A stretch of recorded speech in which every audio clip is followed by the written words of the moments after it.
د علي بن ابي طالب رضی الله تعالی عنه یو روایت دی چې د متقی سړي نښه دا ده او د تقوا نښه دا ده چې الخوف من الجلیل سړی د الله سبحانه وتعالی نه ویریږي والقناعة بالقلیل او په لږو شیانو باندې د قناعت وکړي او والاستعداد لیوم الرحیل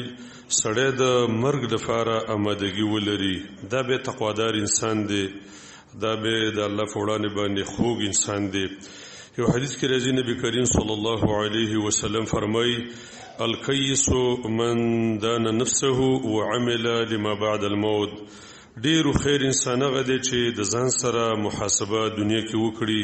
چې زمانه عمل ډیر دي بد عمل مې ډیر دي ما قتلونه ډیر کړي دي کنه ما انصاف کړی دی ما عدل ډیر کړی دی که ظلم مې ډیر کړی دی حرام مې ډیر کړی دی کنه حلال مې خوړلی دي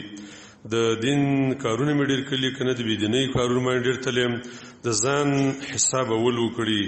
او دویم وعمل لما بعد الموت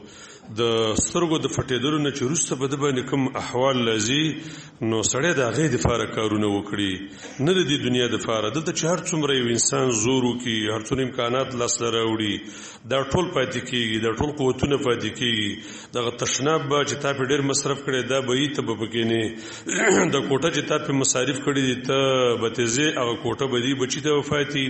هغه چتونه هغه پکې هغه کنډیشنې هغه ګاډي او هغه نور ستا د دنیا ساز سامان دا به د نفاتي او تبت الله عز وجل راورزي نو ډېر خوږ مؤمن هغه دی چې وعمل لما بعد الموت د روان وخت دپاره یو سړی کار وکړي دی وجه مؤمنانو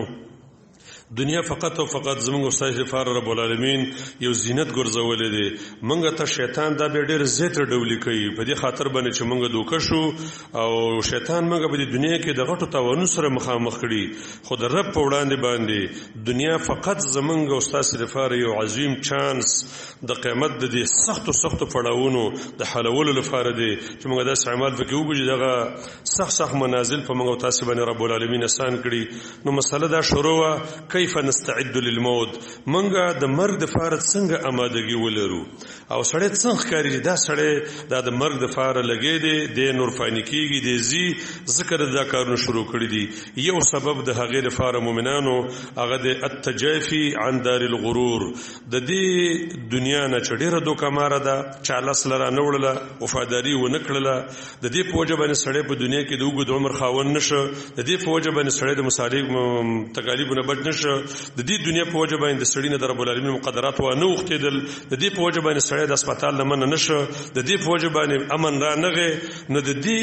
دوکماري دروغجن دنیا نه انسان په ډډه شي دا یو غټه نخه ده د انسان د قیامت د فار سړی آمادګي لري بس د دې دوکماري دنیا نه ځان لږ زیات ساتل هغه تجارتونه چلته تو ورزي نو دفتر کې د ایمان پرې دی بې ایمان ته راوځي د دې تجارت نه ځان وساتي هغه دفتر چې تا غزه ته ورزي او سار ورغلې منځونه دیم کړي دي تهجد دیم کړي دي تلاوتونه دیم کړي اذکار دیم کړي دي تصویر ټقاري بار خلکو څخه اوریدله خو دفتر کې کینې چې رافاسي ایمان سره نه دغه زین ځان وساته هغه ماموریت چې ته پکې مامور ګرځي ته خوشاله چې بچور پر مې د رزق درک پیدا ک او هغه ځکه ته حرام خوري ته پای کې زنا کې ته پای کې ملاتړ د کفر کې د بيدینۍ کې د یو ظالم د فار معاون جوړيږي د بيدینۍ د فار لاري کولاوي دغه دنیا د دې دوکمار دنیا دا چې دغه دفتر نه تزام وسکي د ماموریت نه ځان بچ کی هغه ریاستونه چې ته پکې د ایمان نه بالکل خالی کېږي ست مسلوب الایمان ګرځي لیونه کېږي دغه ریاست نه ځان بچ کی دغه ولایت نه ځان بچ کی دغه قومندانۍ نه ځان بچ کی د وزارت نه ځان بچ کی ته دغه کسب کار نه ځان بچ کی دغه سفرونه چې ته روان یو ځای سفر کې نو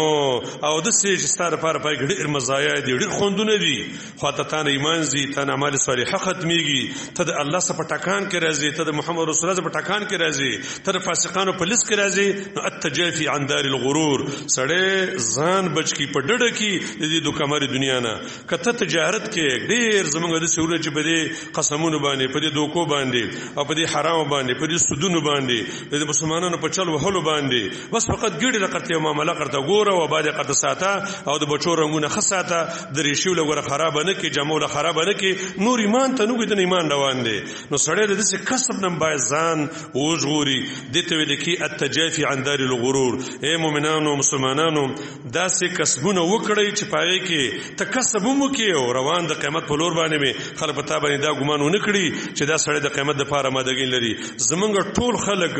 د معاملات کوي چې تبه د سوي چې دا دنیا د قیامت سره نه مانی زمونږ کسبونه د سری زمونږ وزارتونه د سری زمونږ کارونه د سری زمونږ وظایف د سری د 2 کالو د پاره په ولادت باندې ناشته خو د څه کارونه بکې چې هغه بستانه مخک خلک چې الله په د ازمکه شلولې وکته بولیو غورنه په د بر را چپکلیو او د اسمان نه بروبر لګلې دا غیب شان کارونه کړي په 2 کالو کې تکي هغه په ټولو مرګ کړیو زمونږ استاد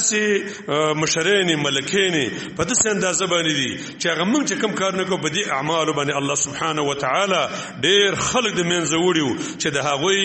کړي کې بره په اسمانونو کې اوریدل شي خو نو مؤمنان په هغه کې اختدي مؤمنانو دنیا هغه دنیا چې تا دوک کوي د ایمان نه دی خالق کوي د طاعت نه دی خالق کوي الله سبحانه وتعالى سره په مبارزه معارضه کې اچي د دې دنیا نه التجافي دین ځان په ډډه کول دا د قیامت د فار نه خدا دا هغه مؤمن دی چې هغه کور کې ناس دی ویلي یره په دې سیاست کې ګوت نه و په دې مشرۍ ګوت نه و خلک رام لزاریګان راته وګلي دې کلی ملک شه خو د خلکو لپاره نو قسمونه نشم کولای دنیا نو نشم خو آخرت خپل نشم خرابولې د خلکو لپاره زدا کار نشم کولای بس د الله عز وجل د بیان باندې ذکر وکم جمعات کې بکینم 2 رکعات منځ وکم دې ته التجافي عن دار الغرور دا سړی ونه نه دا ساده نه دی دا غریب شوی نه دی دا مالدار شو ځکه د په دسه تجارت باندې شروع وکړه دسه بنگلې لاس لراوړي دسه سفر کې دا غیر لپاره تیاری کوي د دسه ملاقاتونو لپاره د تیاری کوي چې دا غنه ډېر مؤمنان چې د ایمان خاوندان محروم وي او دا د کمال والا انسان دی چې دسه دو کمارو اشیاونه ځان بچ کی مؤمنانو په دنیا باندې ونه غولېږي د رب العالمین دا غي وعده ده یا ايها الناس اتقوا ربكم واخشوا يوما لا يجزي والد عن ولده ولا مولود هو جاز عن والده شيئا إن وعد الله حق فلا تغرنكم الحياة الدنيا ولا يغرنكم بالله الغرور د ایمان خاوندانو هغه ورځ نه ویریږي چې فلار به زوی ته پیدا نه ورکوي زوی فلار ته پیدا نه ورکوي او هغه ورځ ده چې پاږي کې به هیڅ قسم د سفارشونه کار نه کوي دنیا دوکه نه کوي ولا يغرنكم بالله الغرور فالله عز وجل به ته دوکه نه کوي دغه دوکمار دنیا وما الحياة الدنيا الا متاع الغرور د دنیا د ژوند ټول د دوکو دي نو مؤمن چې د دوکمار دنیا نه دوکمار او کسبونه دوکمار وظایفونه د دې صلاحیتونو ځان بچي د استعداد لپاره د موت دی اقول قولي هذا واستغفر الله لي ولكم ولسائر المسلمين